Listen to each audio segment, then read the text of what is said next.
အောင်မြင်အောင်ပေါ့နော်ဒီလိုမျိုးသွင်းသွင်းပေးပြီးတော့ကြတော့တင်ကြားပေးခဲ့တဲ့အတွက်ကျေးဇူးတင်ပါတယ်လို့ပြီးတော့ဒီခန်းထဲကျော်တင်တန်းကိုလည်းဒီလိုမျိုးရောက်ပြီးတဲ့အတွက်ကျေးဇူးတင်ပါတယ်လို့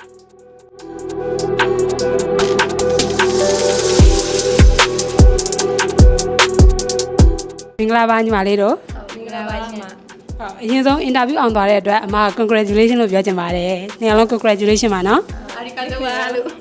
ဟုတ်ညီမလေးလည်းတော့ပါလေ။အခုပေါ့နော်နာမည်လေးနဲ့အောင်သွားတဲ့အလုပ်မျိုးသားလေးကိုမတို့ပြောပြ ဟုတ်ညီမလေးနာမည်ကတော့ဖူးပွန်နေပါညီမလေးအောင်သွားတာကြတော့ဒီ Qdara ကုမ္ပဏီမှာဆက်သားကုံလုံးနဲ့အသားပိုင်းနဲ့အောင်သွားတာပါ ။ကဲပါညီမလေးရဲ့နာမည်လေးနဲ့အောင်သွားတဲ့အလုပ်မျိုးသားလေး ဟုတ်ညီမလေးနာမည်ကတော့နင်းနီအောင်ပါလို့ညီမလေးအခုဒီဒေါ်လာမှာကုန်းတုံးနဲ့အောင်သွားတာပါအားပိုင်း၅ပိုင်းနဲ့ ဟုတ်ကဲ့ပါရှင်။နေရာလုံး congratulation ပါနော်။အခုတော့အင်တာဗျူးအောင်တာပေါ့နော်။ကိုတီးလိုက်တဲ့အချိန်မှာဘ누구ကိုအရင်ဆုံးအကြောင်းကြားခဲ့သေးလဲ အိမ်ကအမေကိုအရင်ဆုံးအကြောင်းကြားတာအမေပြီးမှအမကိုအကြောင်းကြား ။ ပြီး အဲ့လိုပေါ့နော်အကြောင်းကြားလိုက်တဲ့အခါမှာပေါ့နော်အမေကတော့ဗာပြန်ပြောလဲညီမလေး အမေကတော့အရန်ဝမ်းသာပြီးတော့ပြောပါတယ် ။မိဘတွေအတွက်ကောဘာတွေလုပ်ပေးဖို့အတွက်စီစဉ်ထားလဲပေါ့ကိုယ်စိတ်ထဲမှာစိတ်ကူးထားတာလေးတွေပေါ့ အိမ်ကအဖေနဲ့အမေနဲ့ကိုစီစဉ်ထားတော့အဲ့လိုမျိုးလူရာကိုထောက်ပံ့ပေးမယ်လို့စီစဉ်ထားရရှင် ညီမလေးကကြတော့အင်းအဖေမရကြတော့နိုင်ငံခြားဘက်မှာဆိုဖုန်းခေါ်လို့အဆင်မပြေတော့အင်းကမောင်နှမရှိတော့အကိုကိုကြောင်းကြခဲ့ အကိုကရောညီမလေးအောင်မြင်မှုနဲ့ပတ်သက်ပြီးတော့ဗာတွေပြန်ပြောခဲ့လဲညီမလေး ကိုကတော့နောက်ဆုံးတော့လုံနိုင်ခဲ့ပြီပေါ့တဲ့ဝမ်းသာပါတယ်ဝကြည့်တဲ့ ငယ်နေမလားလား မဟုတ်ဒီတိုင်းပဲတမီးကိုပြောင်းခေါ်တာညီမဟုတ် အဲ့ဆိုရင်အခုကအင်တာဗျူးလဲအောင်သွားပြီဆိုတော့ပေါ့နော်မိဘတွေအတွက်ဗာတွေလုပ်ပေးမယ်လို့စိတ်ကူးထားတာလေးရှိတယ်ညီမလေး ဒီဘက်အတွက်ဘာလုပ်ဝင်မလဲဆိုတော့သူတို့ကအင်တာဗျူးမအောင်ခင်မှာသူတို့ကမျိုးမျိုး search ပို့ပေးခဲ့ရဆိုတော့သူတို့ကအခုကမိဘနှစ်ပါးနိုင်ငံခြားမှာဆိုလေညီမကအိုရောက်ရင်သူတို့ဒီနိုင်ငံမြန်မာပြည်ပြန်ခေါ်မယ်ပေါ့ပြန်ခေါ်ပြီးတော့ကိုကဟိုမှာလုပ်တွေကြိုးစားပြီးတော့သူတို့အတွက်ပြန်ပြီးတော့ပံ့ပိုးမယ်ပေါ့အဲ့လိုလိုတွေးထားပါတယ်လို့ ကောင်းမွန်တဲ့စိတ်ကူးလေးပါရှင်40ကျော်ထဲမှာပါပေါ့နော်ထပ်ပြီးတော့ဒါညီမလေးတို့ကအောင်မြင်သွားတဲ့လူတွေပေါ့အဲ့လိုအောင်မြင်သွားတဲ့အချိန်မှာအမတို့ကဘလူးတွေအောင်နေဆိုတာကိုအမှတ်စဉ်နေနဲ့ကြီးညာရတယ်လေဟုတ်တယ်မလားအဲ့တော့ကို့အမှတ်စဉ်ကိုကြီးညာလိုက်တဲ့အချိန်မှာကိုရဲ့ဖြစ်သွားတယ်ပေါ့နော်စိတ်ခံစားချက်လေးတစ်ချက်တော့ပြောပြပါအောင် အဲ့တော့တကယ်အရန်ပျော်ရယ်ကိုလည်းဟိုမှန်တော့မှန်တယ်ဒါပေမဲ့50ရာခိုင်နှုန်းမှန်ထားတာကန်လဲပါတော့ကြတော့အင်တာဗျူးကိုတိတ်ပြီးတော့လေမမှန်ရေကိုတော့ယုံနေကြမယုံလားအရန်တော့ပြောပါရဲ့လို့ ကဲပါညီမလေးလည်းဖြစ်ပြပါအောင်နော် ညီမလေးနဲ့တော့အဲ့လိုဒီနံပါတ်1အဲ့လိုလာပြောတော့ဒါညီမလေးရဲ့နံပါတ်ကိုတော့ညီမလေးကတွေးနေရပေါ့အောင်တဲ့လူတွေနံပါတ်အဲ့လိုလာခေါ်တော့မယ်လို့အဲ့လိုတော့တွေးပေမဲ့ဒါပေမဲ့ပထမအရင်အစ်စ်မှာတော့ကြတော့ तू ကဖြုတ်ချတဲ့လူတွေကိုနံပါတ်အရင်ခေါ်တာအဲ့မှာညီမလေးနံပါတ်ကိုခေါ်တော့ညီမလေးကငါတော့ပြုတ်သွားပြီလားမသိဘူးဆိုပြီးတော့ကို့မှာလုံးဝမျက်ရည်ကဝမ်းသာလို့ဝမ်းနေတာလို့ဖြစ်သွားနောက်ကျမှအောင်တဲ့လူတွေအကုန်လုံးဟိုဘက်ခန်းထဲကိုသွားပါဆိုမှအဲ့ချိန်မှာလုံးဝမျက်ရည်ပေါက်တွေထိမ့်မရပဲနဲ့လုံးဝငါနောက်ဆုံးတော့လုံးနိုင်ခဲ့ပြီပေါ့ဆိုတဲ့တွေးနဲ့ကိုတော့ယုံကြည်မှုကတော့ရှိခဲ့ပါတယ်ဆွမ်းနာမှာပြောလို့50ရာခိုင်တော့ကိုယုံကြည်မှုရှိ50ရာခိုင်တော့ကံပေါ့နော်အဲ့တော့တိုင်းမတီဝမ်းသာပါတယ်လို့ ကဲပါကျေးဇူးတင်ပါတယ်ဟိုညီမလေးတို့နှစ်ယောက်ကဒါတငယ်ချင်းတွေပေါ့နော်ဟုတ်အဲ့လိုမျိုးအခုအတူတူအောင်သွားတဲ့အခါမှာတယောက်ကိုတယောက်ဘာလေးများပြောချင်လဲမသိဘူး တယောက်နဲ့တယောက်အမြဲတမ်းအဆောင်မှာလည်းတူတူနေရဆိုတယောက်နဲ့တယောက်စိတ်လိုက်ကြရင်လည်းအမြဲတမ်းအမြဲတမ်းသူကပြောပြီးတော့သူကတော့အမြဲတမ်းအားပေးတာပါညီမလေးစိတ်လိုက်ကြတာတော့တခါလေးကြတော့လည်းနှစ်ယောက်လုံးအတိုင်းမဲ့ကိုဗီရဲ့လည်းပဲစူးဟိုက်တာနှစ်ယောက်လုံးကကိုဗီရဲ့လည်းပဲစူးဟိုက်တည်ကြမယ်ပြီးတော့ကိုအကောင်းမြင်တာအများရဲ့ဒါပေမဲ့လေတော်တော့တယောက်နဲ့တယောက်တော့ကူညီပေးတာများပါတယ်စိတ်ခွဲအောင်ပါဘူး မသိညီမလေး ဘယ်လိုလဲဆိုတော့နှစ်ယောက်ကသူနာမှာပြောလို့ပဲသူတို့ကဒီအကြောင်းတင်းသားမှာတော့တော့မရင်းနှီးခဲ့ဘူးပေါ့နော်အဲ့မဲ့ဒီမှာအင်တာဗျူးတွေပါဖြေဆိုရမယ်ဆိုတော့ကြတော့နှစ်ယောက်ကအဆောင်အတူတူကြားခဲ့တယ်အဲ့လိုတူတူကြားကြတော့သူကကြတော့ညီမထက်အသက်ညီမတော့မလို့ခေါ်တာဆိုပေမဲ့လူကကြီးတို့မလို့ခေါ်ဆိုပေမဲ့သူကကြတော့တီးငိမ်ပေမဲ့ပေါ့နော်သူကကြတော့တခါတလေမှာစိတ်လှုပ်ရှားလွယ်တယ်စိတ်တက်ကြလွယ်ပေါ့ညီမကြတော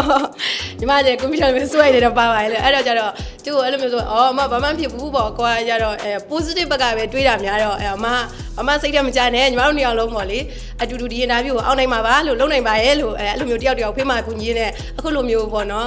ဘယ်လိုပြောမလဲနှစ်ယောက်လုံးအောင်သွားတော့သူ့နံပါတ်လက်ခေါ်ကိုနံပါတ်လက်ခေါ်ဆိုတော့လောကကိုတို့ပြောချင်းရပါရဲ့လို့ဟိုမှလည်းပြီးတော့အတူတူလုံးလုံးရမယ်ဆိုတော့ပို့ပြီးတော့ပြောရပါရဲ့လို့ ကဲပါ ဟုတ် အဲ့ဆိုညီမလေးတို့နှစ်ယောက်ကအတူတူတငယ်ချင်းတွေလည်းဒီမှာဖြစ်သွားပြီးတော့ဗောနော်ဟိုလည်းအတူတူသွားလောက်ရမှာအလုပ်ကလည်းတူတယ်ဆိုတော့တကယ်လို့ဂျပန်ရောက်ခဲ့လို့ရှိရင်သွားလဲခြင်းတဲ့နေရာလေးတွေရောရှိလား ရှိပါရဲ့ ရှိရ ရှိတယ်အများကြီးပဲလား ဟုတ်အများ ကြီးပဲအများကြီးဒီမှာနဘာနာတို့စတ် ဘာလဲဆိုတော့ပန်းကြံကိုတိုင်းချင်တယ် ကဲပါ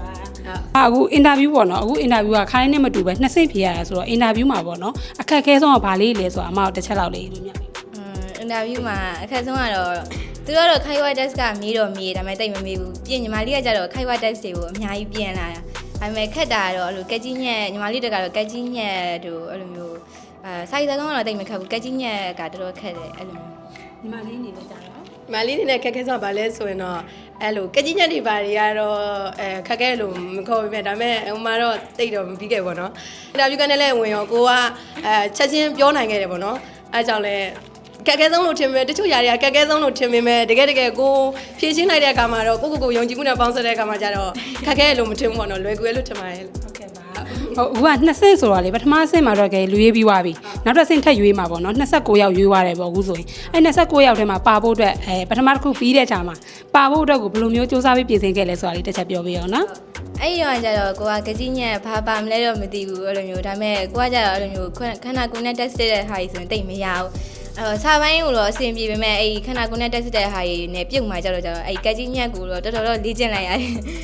စာရက်ဆိုရင်စာအုပ်ဆိုရင်အဲ့လိုတအုပ်လုံးလောက်ကုန်တယ်အဲ့လိုကကြီးညက်ကိုလေ့ကျင့်တယ်ဒါပေမဲ့ဟိုမှကျတော့တိတ်ပြီးတော့မလုံနိုင်ခဲ့ဘူးပေါ့နော်ဒါပေမဲ့အဆင်တော့ပြီးခဲ့ပါရဲ့လို့ ညီမလေးရအောင်ဘယ်လိုပြင်ဆင်ခဲ့လဲဒီဒုတိယတစ်ခါမှာဖိုင်နေမှာပါ ဖိုင်နေမှာပါဖို့တယ်ဗာလဲဆိုတော့သူတို့အဲ့လိုမျိုးကွန်မြူနီနဲ့ပတ်သက်တဲ့မိကွန်းလေးတွေပါလေလို့ပေါ့နော်အဲ့လိုမျိုးမိနိုင်ရှိရဲ့မိကွန်းလေးတွေကိုပြင်ဆင်ခဲ့ရပေါ့နော်အဲ့လိုမျိုးနေရောညာရောပေါ့အဲ့လိုပြင်ဆင်ရဲအဲ့လိုမျိုးကကြီးညက်တွေပါလဲဆိုလဲအဲ့လိုဘယ်လိုပြောရမလဲလက်တွေကိုစမ်းလိုက်ကြလဲအဲ့လိုလေးချင်ကန်တွေပါလဲလုပ်ခဲ့ပေါ့နော်အဲ့လိုလုပ်ခဲ့တဲ့အတွက်ကြောင့်မလို့လဲအခုလိုမျိုးအောင်သွားရလို့ထင်ပါရဲ့လို့နောက်ဆုံးပြောမေးချင်တာလေးတော့ရှိပါတယ်အခုပေါ့နော်ဒီအောင်မြင်မှုအတွက်ပေါ့အခုအင်တာဗျူးအောင်ရတဲ့အတွက်ဘယ်သူတွေကိုကျေးဇူးတင်ခြင်းလဲဆိုတာလေးဖြေပေးပါအောင်ရှင်အရင်ဆုံးကတော့ပခုတ်ကဆန်းစီတို့အရင်ဆုံးကျေးဇူးတင်ပါတယ်လို့ဆန်းစီတို့ကစိတ်သက်ခွန်ရောဒီစာပိုင်းတွေရောဘာမှမယူရင်းအောင်လို့လုပ်ပြီးရဲစိတ်ဆန်းစီဦးကျော်စောနဲ့ဥက္ကုပင်ကိုအရင်ဆုံးကျေးဇူးတင်ပါတယ်လို့နောက်ပြီးတော့ကျတော့အင်ကအဖေနဲ့အမေနဲ့အင်ကအဖေနဲ့အမေနဲ့ဆိုရင်လည်းဘာမှမလုပ်နိုင်မနေငွေရောအဲ့လိုစိတ်သက်ခွန်ရောပြီးရတယ်အင်ကအဖေနဲ့အမေနဲ့ကိုလည်းကျေးဇူးတင်ပါတယ်ညီမလေးအနေနဲ့ကတော့ဒီတင်တန်းအောင်ပေါ့နော်ဒီလိုမျိုးထားပြီးတဲ့အင်အားဖိနေမျိုးရင်ဆုံးကျေးဇူးတင်ပါတယ်လို့သူတို့မှခက်ခဲရရှိပေမဲ့လည်းကိုတာသမီးရောပေါ့နော်ဒီလိုမျိုးထားပြီးတဲ့အတွက်ခက်ခဲရကြတယ်ကျေးဇူးတင်ပါတယ်လို့ပေါ့နော်ဒီတော့ကြားလဲပေါ့နော်ကိုရဲ့ဆရာသမားတွေကိုကျေးဇူးတင်ပါတယ်လို့ဒီလိုမျိုးအောင်မြင်အောင်ပေါ့နော်ဒီလိုမျိုးသွင်းသွင်းပေးပြီးတော့ကြတော့တင် जा ပေးခဲ့တဲ့အတွက်ကျေးဇူးတင်ပါတယ်လို့ပြီးတော့ဒီခန်းထဲကျော်တင်တန်းကိုလည်းအဲ့လိုမျိုးရောက်ဖို့ရတဲ့အတွက်ကျေးဇူးတင်ပါတယ်လို့ဟုတ်ကဲ့ကျေးဇူးတင်ပါတယ်အမတို့ဟိုခိုင်ကျော် service collector ကလည်းညီမလေးတို့အောင်မြင်မှုတွေရရှိပါစေလို့ဆုတောင်းပေးပါတယ်ရှင်ကျေးဇူးတင်ပါတယ်ကျေးဇူးပါအမ